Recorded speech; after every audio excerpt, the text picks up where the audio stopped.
How are you doing? We've all had a couple of nights sleep since the grand final wins by the Storm and Brisbane, which is quite ironic because I'm in Brisbane and we're about to get engulfed with a big storm. Brisbane, of course, I'm referring to the women's NRL side. I'll talk about that game in a little bit, but first we'll talk about the Storm and the NRL grand final. I don't agree with Gus Gould. I don't think Penrith at any point dominated the game. Yes, they had possession. Yes, they had territory, but they didn't actually produce anything with it. And on top of that, Melbourne also defended fantastically well. There were opportunities on each edge, which Penrith didn't exploit. They tried to. I think at one point, you'll remember that Nathan Cleary chucked a big Sydney Harbour Bridge pass out and it didn't work and it got intercepted. Well, that's because there was a bit of space out wide. That's because Penrith broke them down to an extent that they got good rucks so they could shift quickly, and there was a bit of disorganisation at times in the Melbourne defensive line. But Melbourne scrambled fantastically. There was a little bit of an issue on their right edge defensively, but they tended to fix that. And I think the intercept was definitely the turning point in the game where Penrith went from potential winners to probably not going to win the game, regardless of what happened at the end. Melbourne played good grand final football. When they got penalties within cooey of the post, they took penalty goals. And, alright, a couple of their tries weren't great, but who cares? Who cares? In the first half, the tries were an intercept and the penalty try and the Cameron Smith try that wasn't much chop. But honestly, who cares? You've just got to put that ball over the stripe, and Melbourne were in good position enough to do that, and Penrith weren't. So I don't subscribe to this theory, and I'm a massive fan of Gus Gould. I really respect him as a commentator and a rugby league knowledge like none other, should I say. But to say that Melbourne were walking after 15 minutes, I mean, they're not a pub team, they're not an amateur team in Division 3 and North West Counties. They are a team that are at the height of sporting excellence in this country, being Australia. In the second half, I don't think you should let the scoreboard fool you too much. I think Penrith had no pressure on them in the second half because they had nothing to lose once the score blew out to 22-0. And I don't think that tells a true tale of the story of the grand final. The other thing I want to hark back to, in one of the previous videos that I did, reviewing semis and previewing the next semi and all this kind of thing, I said that Penrith reminded me of the Parramatta Eels in 2001. Well, the Parramatta Eels of 2001 went through the season in a record-breaking manner, and then at half-time in the grand final they were 24-0 down. Well, Penrith have gone through this season in a record-breaking manner, and they got to their grand final 22-0 down. The similarities are huge. Why? Probably too many young players in too many positions, not enough older heads, all that kind of thing. But the future is obviously good for Penrith. But just remember, it's a salary cap sport, and the more rep jerseys those players get, the bigger their contracts become and all that kind of thing, and all the machinations that go along with that. And what there hasn't been enough credit about and for is for the Melbourne Storm team and what they've been through this year. Just like the Warriors, they had 4 months away from home. Now, okay, you can say they're on the Sunshine Coast. Well, I live in Australia and quite often I miss home, England.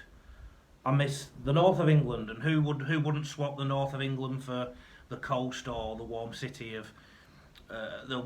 of Queensland or New South Wales or whatever.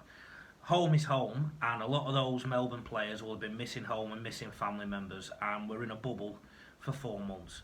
Yes, every NRL player was in their own bubble, but most of them were at home or a version of home. Melbourne weren't. And it's a huge sacrifice from them. If they'd have come from New Zealand and achieved that, all you'd see would be headlines galore about what sacrifices they made. But because it's Melbourne Storm, that just seems to have not been part of the narrative. And I think it's a real shame. It's a real shame for Craig Bellamy, who is a super coach, a grand final winning coach. I'm one of those who believe the 2 grand finals that were expunged, that were wiped out when they won under a salary cap scenario, I think Craig Bellamy can still consider himself as a winner of those grand finals, because you've still got to coach that team in that grand final. I'm not saying Melbourne should get those comps back. I'm saying Craig Bellamy can still see himself as a grand final winner there. So look, more kudos in my opinion has to go to Melbourne and what they did. A lot of the narrative has been around Cameron Smith. Penrith, again, like I say, what a great future, what a great team, what a great season, but you just weren't good enough on the day, and when it mattered, you didn't produce it, Penrith, and some of the signs were there the week before against Souths when you struggled to beat a depleted Souths. Now, the ladies' grand final, Brisbane beat the Roosters. Brisbane were heavy favourites. The Roosters were missing one of their stars, Charlotte Caslick, who's been a game breaker for them. What struck me in that game was the arm wrestle. So Broncos got an early lead, but then Roosters fought back. Roosters were always behind on the scoreboard, but they kept going back, and the Broncos made a few errors. But when it mattered, they turned it on and scored the points to separate the teams enough to make sure they won. Now, I think the big takeaway from it, and a lot of people are talking about it only being a 14 comp. Of course it needs to expand. Please, please, please, let's expand it. Let's put the pressure on wherever we can on social media and wherever else we can, media, whatever it is. Because some people started saying, should the women get a ring like the men do? Well, who cares? Yeah, like they've won a premiership. And anybody who's played in a grand final realises that it doesn't matter if that competition was 4 rounds or 24 rounds. The grand final is the grand final. So I don't think any of that talk matters. What matters is developing the women's game, developing it to such an extent that more people get more shots at the top, and giving more clubs the opportunity to compete. And then what could come next? Maybe a World Cup challenge against the teams in England.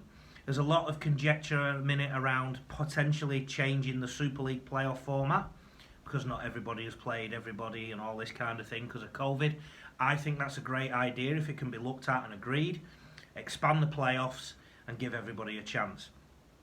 There's not really a team that jumps out massively at you. I suppose Leeds are going well, but then St Helens lost to Salford recently. I know they had a young side out and all that kind of thing. So an extended playoff series, could be a really good way to end the season. And if they do it quickly, i.e. this week, the clubs agree, then it fits perfectly in the timeline for when the grand final is due. And of course we've got Origin soon as well, so the next video after this will be a preview of that. Give us your email address or get in touch via social media if you're interested in the courses that we're putting on rugbyleaguecoach.com.au very soon. There'll be courses for everyone in rugby league there, players, coaches and S&C coaches. Very busy with one-on-ones and group coaching sessions all around the Brisbane area at the minute, and that could be expanding soon too into different areas.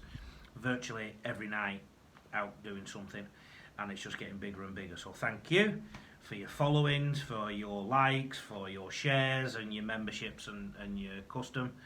And what a great time it is to be in rugby league with all that stuff going on. I believe community rugby league is doing something in England as well. There's a few games emerging as well, so we're slowly getting back to it. All the best. See you soon.